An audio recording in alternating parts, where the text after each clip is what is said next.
खाना बिल्कुल ही हल्का होगा।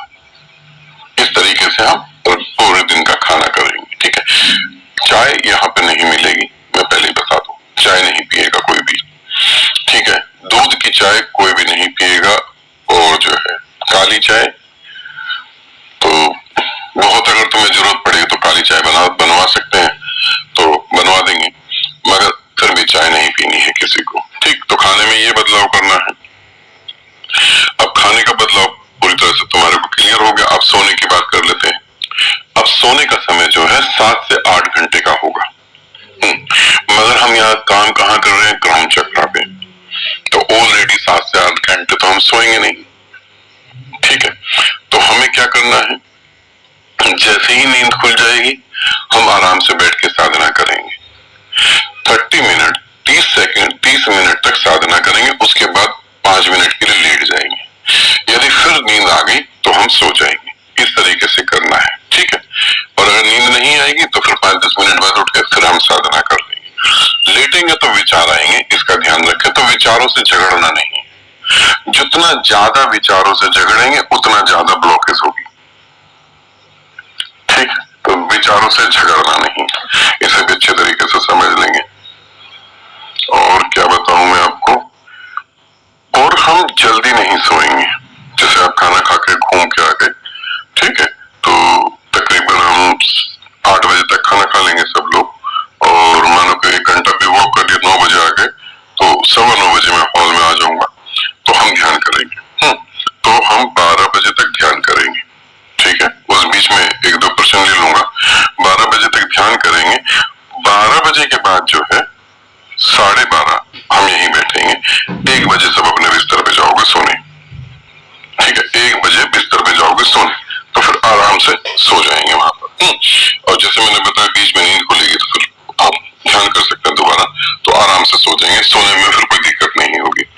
यदि विचार चालू हो जाते हैं तो विचारों से झगड़ा नहीं करना है, लड़ाई नहीं करना है, वो अपने आप ही चले जाएंगे। अब ये हो सकता है किसी को सोते वक्त बहुत ज्यादा पसीना आ जाएगा, या किसी का शरीर बिल्कुल बर्फ जैसा ठंडा हो जाएगा। तो जब बहुत ज्यादा पसीना आएगा और बर्फ जैसा ठंडा हो जाएगा, तो इसका संबंध तुम्हारे बाहर के मौसम से नहीं है, क्योंकि विचार जब चलेंगे तो अब छोटा सा विचार भी तुम्हारे अंदर बहुत ऊर्जा पैदा करेगा, उसके कारण तुम्हें पसीने आ सकते हैं। ये तर्कहीन लगेगी बात, मगर ऐसा होता है। और जब तुम्हारे अंदर विचार नहीं आएंगे, गहरे से गहरे तुम उतर जाओगे, तो तुम्हें ठंड भी लग सकती है।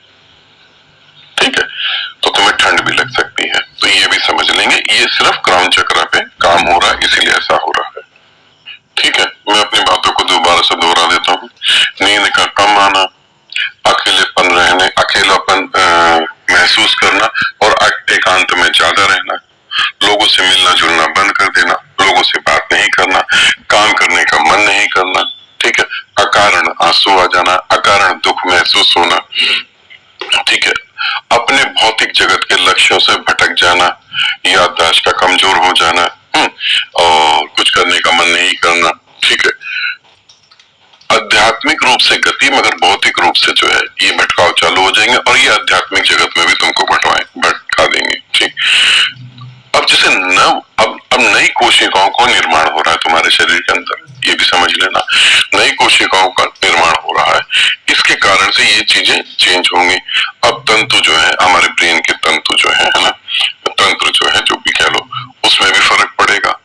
और पीनियल ग्लैंड में भी, ग्रंथि में भी, जिसे हम थर्ड आई कहते हैं, उस पर भी फर्क पड़ेगा। जबकि चक्र उससे ऊपर है, मगर उस पर भी फर्क पड़ेगा। ठीक है, इन सब पे फर्क पड़ेगा। सर दर्द, माइग्रेन, ये सब जो हो सकता है, तनाव हो सकता है, और डिप्रेशन जैसा भी तुम महसूस कर सकते हो। इनको ठीक कैसे करना है, तो पूरे दिन में हम 3 से 4 बार डांस करेंगे। ठीक है, जिनको ये चीज ज्यादा महसूस हो रही है वो नंगे पांव जमीन पे चलेंगे, कि ये बता देंगे कहाँ पे कच्ची मिट्टी है ना, जहाँ मिट्टी होगी, मिट्टी पे नंगे पांव चलेंगे। कम से कम 20 मिनट नंगे पांव वहां घूमना है मिट्टी पर, तो ऐसा करेंगे। ठीक है, और जो है आप क्या कर सकते हैं, डांस हो गया, नंगे पांव चलना, और जैसे मौसम तो ठीक है, अगर किसी को ठंड लगती है तो वो गुनगुना पानी ले सकता है, किसी को पानी जो है नहाते वक्त आराम आराम से नहाना है। ठीक है, सर पे जब पानी डालेंगे तो आराम आराम से डालेंगे और सर को ठंडा महसूस करेंगे। इस तरीके से भी करेंगे तो ये जो ब्लॉकेज जो है ये मेल्ट हो जाएगी। इस तरीके से इसे मेल्ट करा जा सकता है। ठीक है, और खाने में बता दिया मैंने, उस तरीके से भी फर्क पड़ेगा। फाइबर लेंगे ज्यादा तो ये भी आपका ठीक है। अब जो है, अब कोई साधक कहता कि नहीं मैं तो बर्दाश्त ही नहीं कर सकता, मेरे को तो जल्दी गति करनी है, ये कुछ भी जैसे होते हैं बहुत सारे साधक, है ना। और कोई साधक कह सकता है कि मैं तो 5 साल से लगा, मुझे हो ही नहीं रहा कुछ, मैं आगे नहीं बढ़ पा रहा हूँ। तो उनके लिए जो एक रामबाण इलाज है वो है क्राउन चक्रा हीलिंग। ठीक है, तो आप अभी तो हम 3 दिन के लिए यहाँ हैं, उसके बाद तो हम अलग हो जाएंगे। पता नहीं मुझे समय मिले ना मिले, मैं नहीं कह सकता कि मैं आप लोगों को समय दूंगा। ठीक है, और वैसे भी मैं पढ़ना ही नहीं चाहता इनमें, तो अभी कुछ भी फिक्स नहीं है। तो क्राउन चक्रा हीलिंग, तो ये हीलिंग कौन कर सकते हैं? ये वो लोग हीलिंग कर सकते हैं जो इनलाइटेड हो गए हैं। साधारणतः हीलर इस पे हीलिंग नहीं कर सकता है, इसका ध्यान रखेंगे। तो जो इनलाइटेड हो गए हैं ऐसे मास्टर से आप रिक्वेस्ट करके अपने क्राउन चक्रा पे हीलिंग करवाएंगे।